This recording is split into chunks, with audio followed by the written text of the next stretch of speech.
we met each other at Mike's house. And at first, I'd never met Melanie. I loved her in that film, Inglourious Basterds. She's a really fantastic actress. She's French, and, you know, it's intimidating. You know, we were about to embark on this love story together. I've never met her before. And we introduced to each other, and we sit down, and he said, OK, I'd like you to split up with each other now. You've been in a relationship for a long time, and I'd like you to improvise through a breakup. Ewan, I'd like you to leave Melanie because you're tired of her. And he gave me some reasons why I should be leaving her. He said, Melanie, you don't want him to leave. OK, go. Oh. And I went, oh, God, because the thing about improvisation is you just think the other person's just going to think that this is how I would do it, you know. No matter what acting you do, you just think they think this is how I do it. It's a bit like a masturbation scene in a film. It's quite difficult to pull that off without everybody knowing that's just how you do it. You know what I mean? Yeah. And it's very awkward if you masturbate while breaking up with someone. Yeah. Never mind you, the clue phone is ringing if that happens. Oh. She'd be out the door. Because you had to do some bonding in Bridesmaids, didn't you? We did. Well, you know, we did a little bit of rehearsal like that, and a lot of the film was improvised. So we were I was prepared for that a little bit. Well, we kind of just played a lot of games. Like there's a scene where we're kind of sitting on a cop car, and I play a cop in the film. Right. And we would just play Would You Rather a lot. You know that game, Would You Rather? It's a pub game, yeah. Yeah, like would you rather have a nipple on the end of your nose or a tooth growing out of your cheek? Or would you rather have to eat a back full of poo or have a small bird poo in your mouth every morning for the rest of your life? I think that's easy. Which would you go for? You'd get the bird, wouldn't you? No. No. But you have to do it every day for the rest of your life. But you get used to it. The bird would become your friend. It'd be nice. They wake up, here comes the bird. Yeah. Morning poo, and then off they go. And I suppose, full of poo. I suppose a bird poo is only quite wee, isn't it? You could go for a very small bird. No. You don't get to choose. Hummingbird. No, you don't get to choose. What is that, an albatross? It's a raven. You said a small bird. I did say small bird. A small bird. Can I ask you one? I'll think one. Yeah. When you're at Glastonbury, right, and you go backstage, and there's Beyonce who's waiting for you back here. My friend, yeah. So would you rather, when you go up to her and you're speaking to her, would you rather sneeze and have both barrels blow snot all down your face, or cough and shit yourself?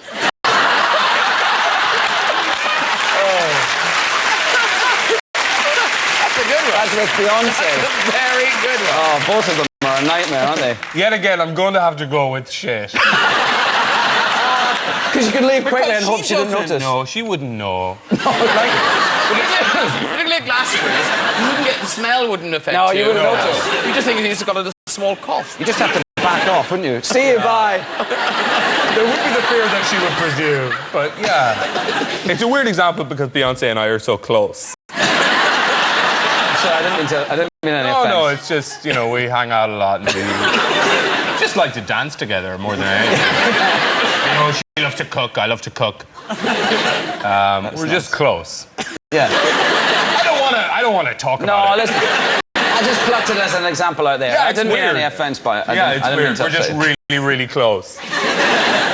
Now listen, you've really got interesting choices in the films you made, you know, over the years, kind of Train Spotting, Big Fish, all these, you know, really good, interesting. The anomaly, the one that kind of seems out of kilter with the rest, was that you decided to do Star Wars. Yes. Were you like a big fan of Star Wars? Was it just so much money? What was it? No, it wasn't so much money. I know that now. At the time, I thought it was a lot of money.